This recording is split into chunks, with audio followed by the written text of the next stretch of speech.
sujet abordé dans cette capsule vidéo concerne la post-formation. L'objectif est de partager quelques pistes de réflexion et vous présenter un projet réalisé dans un club de deuxième provinciale liégeoise. Le sujet a été préparé par 4 responsables techniques de la formation des jeunes, M. Alexandre Di Gregorio du club de la Calamine, M. Emmanuel Merger du club de Blény, M. Jean Poisa du club de Sarlespa, ainsi que M. Maxis Met du club de Juprel. Bonjour à tous. Notre réflexion générale va se porter sur la post-formation. Si nous devions la définir, il s'agirait d'un moment charnière dans la carrière d'un joueur, se situant en général entre 17 et 21 ans. Cette période de transition, de préparation au monde des adultes, ne doit pas être prise à la légère et va conditionner la carrière du joueur. L'objectif principal de cette étape sera de compléter, de finaliser le bagage du joueur. Fixer des objectifs est une chose, mais quels sont les prérequis? Pour optimiser son projet, tout club devra d'abord procéder à une auto-analyse. Cette auto-analyse doit tenir compte des réalités propres à chaque club, mais aussi des obstacles à devoir surmonter. Ainsi, cela permettra au club de cibler au mieux ses objectifs et de déterminer une stratégie qui tiendra compte des obstacles éventuels. En conclusion, ces recherches et mises en place de procédures offriront plus de facilité aux joueurs du club de pouvoir rejoindre l'équipe fan. Voici par exemple quelques questions à se poser au niveau du club. Le club compte-t-il un noyau espoir, des U19, et ces groupes sont-ils considérés comme le réservoir de l'équipe A? Est-il confronté à une nécessité de résultat? Quel est le profil des formateurs en charge des groupes en post-formation? Quelle est la collaboration entre l'équipe A et les autres? Comment assurer du temps de jeu aux joueurs, vie après par exemple? Quel est le bagage actuel du joueur sur les plans techniques, tactiques, physiques et mentaux? Veut-on accentuer ses qualités ou préfère-t-on travailler ses défauts? Souhaitons-nous le former à un poste spécifique? Quelles sont les ambitions, les envies, les objectifs du jeune joueur au niveau psychologique?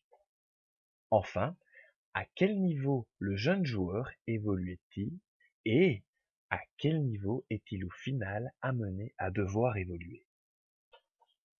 De manière générale, en fonction des réalités, de la politique et de la stratégie de chaque club, on peut considérer avec grand intérêt les pistes reprises ici pour ambitionner une post-formation de qualité.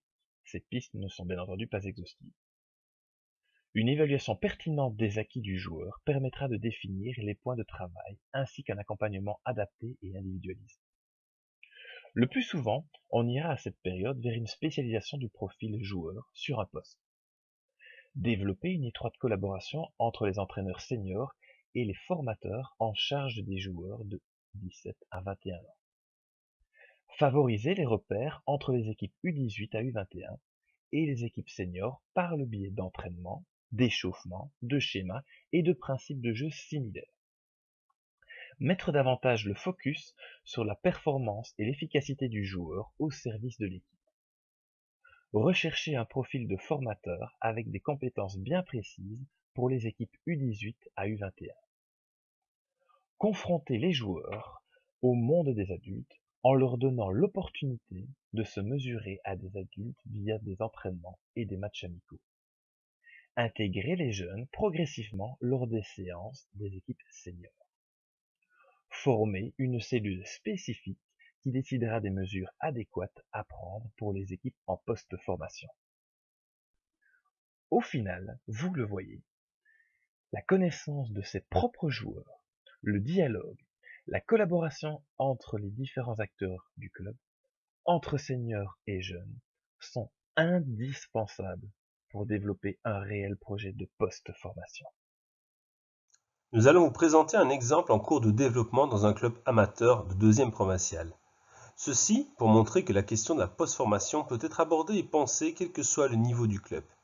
Comme vous le voyez, tout ne se construit pas en un jour. Si c'est lors de la saison 17-18 que le projet a germé, il n'a pu débuter que par des mesures concrètes et progressives à partir de la saison 18-19. La concrétisation n'arrivant qu'en 2019 avec la création d'une commission sportive générale au club, premier pas important, la collaboration étroite du RTFJ avec le coach de l'équipe A et son implication dans la construction des noyaux adultes, deuxième pas décisif réalisé en 19-20. Ceci avec comme réflexion de base l'envie de profiter de la qualité existante chez les jeunes du club et d'obtenir à terme des noyaux essentiellement composés de joueurs formés affiliés au club. Pour information, les objectifs initiaux seront atteints dès la prochaine saison puisque 80% du noyau de l'équipe B sera issu de l'école des jeunes, tandis que l'équipe A intégrera 3 nouveaux joueurs issus des U19 qui viendront s'ajouter à 5 autres éléments formés au club déjà présents en P2. Au sein de ce club, la politique de post-formation débute à la mi-saison avec la catégorie U17. Ceci via 3 actions. La première est la participation de joueurs U17 aux entraînements et aux matchs des U19. Les joueurs choisis le sont en fonction d'une évaluation et d'un dialogue entre les formateurs U17, U19 et le RTFJ. La deuxième action, certains profils peuvent être invités à s'entraîner directement avec la P2. Là encore, c'est sur base d'une évaluation et d'un dialogue entre les formateurs U17, U19, le RTFJ et le formateur de la P2 que certains profils seront invités à s'entraîner avec la P2 afin déjà de pouvoir travailler certains points spécifiques à leur jeu. Enfin, dès la mi-saison, la catégorie U17 n'organise plus des matchs amicaux que essentiellement contre des P4 ou des équipes P3 de manière à se confronter à des équipes adultes. Cette politique de post-formation se poursuit bien entendu au sein de la catégorie U19. Tout d'abord, le choix des formateurs se fait dans une vision globale et en optant pour des profils spécifiques. Idéalement, des formateurs qui connaissent l'école des jeunes et nos jeunes joueurs. À titre d'exemple, les futurs formateurs U19 et P4 sont 2 ex-formateurs qui font partie depuis plusieurs années de notre école des jeunes. Autre point, à partir des U19, 2 joueurs participent chaque semaine aux séances seniors, que cela soit avec la P2 directement ou avec la P4. Un scouting interne est également réalisé pour notre équipe U19. En effet, un membre de la commission sportive générale, évoquée plus tôt, assiste à toutes les rencontres, ou presque, de nos U19. Cette même personne ou une autre assiste également de façon régulière aux rencontres de nos U17.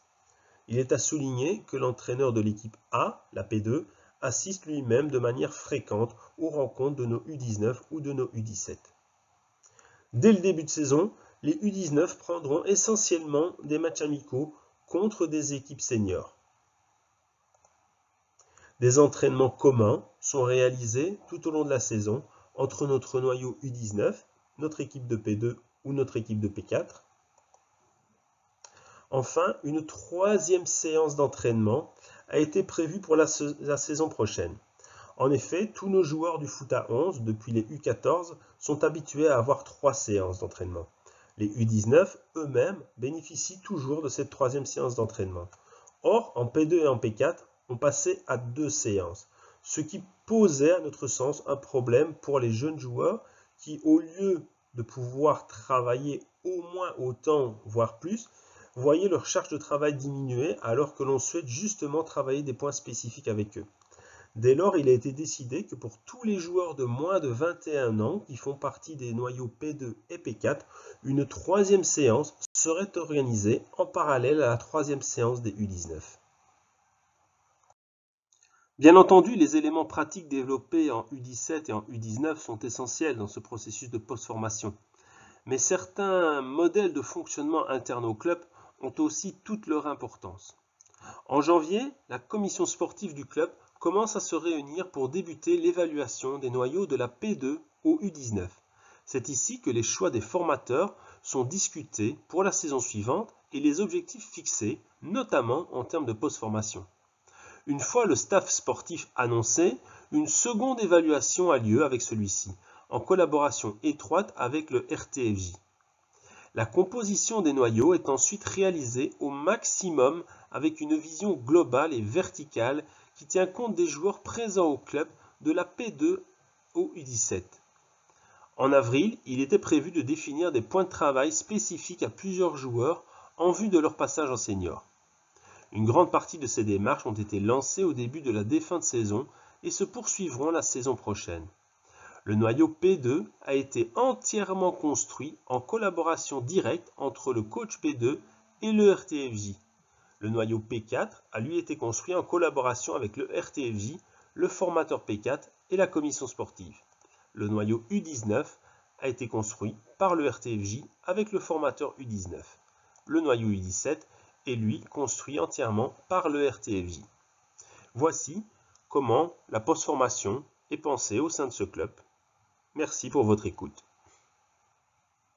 Pour aller plus loin, nous vous invitons à réécouter l'émission de la radio Arabelle du 30 septembre 2019 via le site de la communauté des entraîneurs francophones de football. Si vous avez des questions, vous pouvez nous les envoyer à l'adresse formationdescadres@acff.be.